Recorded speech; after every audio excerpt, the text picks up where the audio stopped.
YouTube, back at it again in the Veloster N.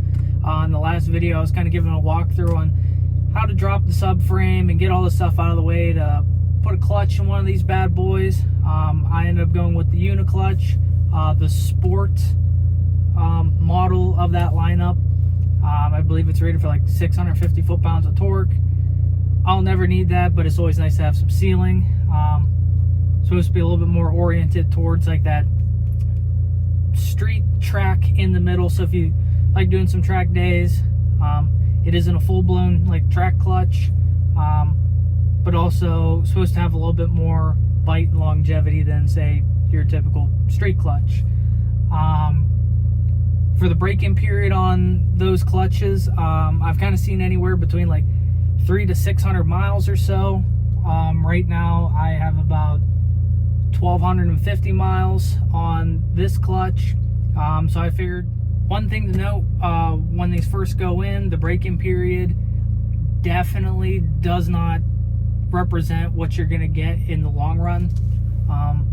When you first put it in, at least for like the first, especially first 50 miles, 100 miles, it's real shaky on takeoffs. Like you can really tell the difference between, you know, first putting it in and then 1,000 miles down the line. Now these clutches, you know, since it's a twin disc, you're still gonna get a little bit of rattle. They claim, you know, it's completely silent and all this, blah, blah, blah. Definitely a lot quieter from what I've read, comparative to other twin discs in the past, but you're still gonna get a little bit, but it drastically reduces the more and more time that you put on it. I'd say probably in the first 150 miles, 200 miles, I felt like it was really getting broken, and at that point, that's when I started actually giving it some boost and stuff on rolls. I actually flashed the car back to stock during the time that I was breaking in the clutch, just in case if I did have to get on it, you know, I wasn't pushing too much power. Given the torque ratings on the clutch, don't think it really would have mattered, but just to be on the safe side, I say about that 200 mile mark, I flashed one of my tunes back to it. I say it was biting great between gears and just started running in like that, and now I've been beating the piss out of it for the last 1,000 miles, and I think it's holding up pretty good. So let's take her for a spin and try and weasel my way out of my driveway.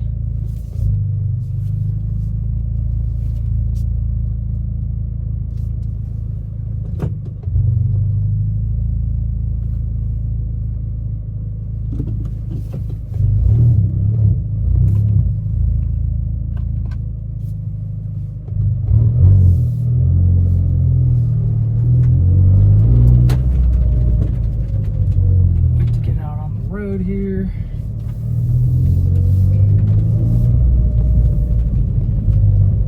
gonna try and talk over the car. She's pretty noisy. Finally got full exhaust on it. Just put an RPM axle back on here probably about 2 or 3 weeks ago. It's pretty ignorant. The clutch feel very similar to stock. Very similar to stock. I actually drove an X-Clutch car the other day. Huge difference between the two.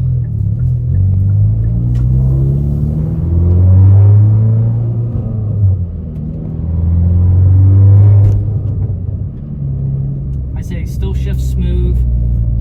You don't get a lot of jerkiness unless you like really let out the clutch between shifts.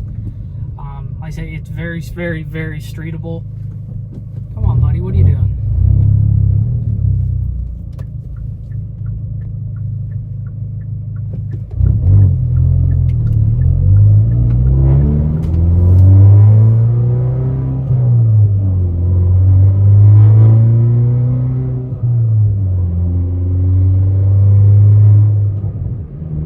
Yeah, it makes it feel like there's not even an aftermarket clutch in the car. Compared to like the X-Clutch that I was driving.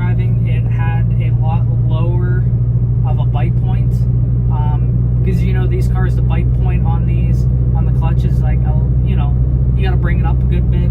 On the X clutch, it's like 3 inches off the floor, 2 inches off the floor, and it starts biting.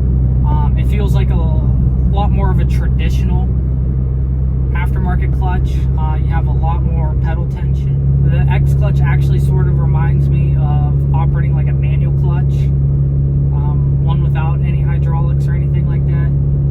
I'll actually get into that in a minute whenever I get back. I'll kind of compare with like my truck and stuff. But with this clutch, like I say, still super smooth, but whenever you want to, you know, get down and dirty, she'll bite between gears. Another thing to note with the Uniclutch, people had reservations about going and using the Uniclutch or something of that sort, because there's going to be, you know, added weight to your flywheel and your, you know, rev match and stuff. People had concerns about rev match not working as properly because of the weight and blah, blah, blah, blah, blah. No problem. Now, let's see how she does on a little rip.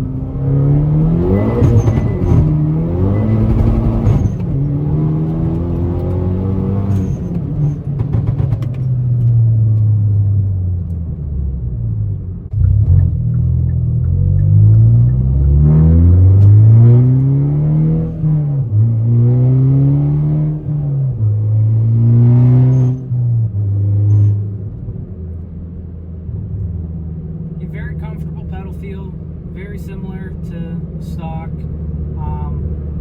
My stock clutch was starting to give out like on third when boost would come in, and I was actually getting a lag between gears. It was noticeable on a 60 to 130 that I ran actually like last winter. I thought it was just like boost lag, and then after I like started reviewing some of the video, I could see that there was slight clutch slip, like right after the shifts. So where this thing now, like when it's in gear, it's in gear. You know, you let off the clutch and the clutch is out. There's no wavering. So like the illusion of there being like boost lag has pretty much vanished at this point. So maybe I can get a little faster on my 6130, hoping so. But yeah, I say the way that it grips between gears was like night and day. Going off of the stock clutch, I mean, even when it was still healthy, it didn't bite the way that this one does. I say the X clutch bites pretty well also. I feel like with the Uniclutch, with the pedal being so light, you can let it out so quick that it's like it bites. Like I say, the X clutch feels like more of your traditional upgraded clutch. Not to say it doesn't bite, but I don't think it's as punctual as the Uniclutches.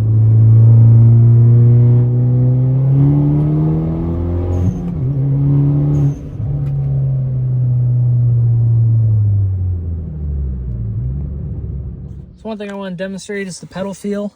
So I mean, 2 fingers. I say if you know the OEM clutch right about in like areas where it really starts to bite, it kind of, you know, right around in there.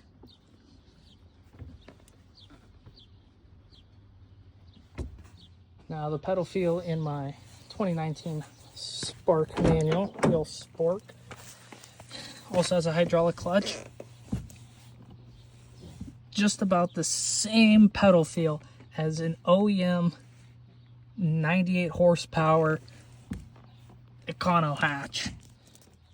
Then I got the old heavy Chevy, where the pedal feel on this is it's mechanical, so there's no hydraulics. Got it. Whoa. Really got to push it, and I don't want to say that the X clutch has the same resistance as this, but it has a similar feel.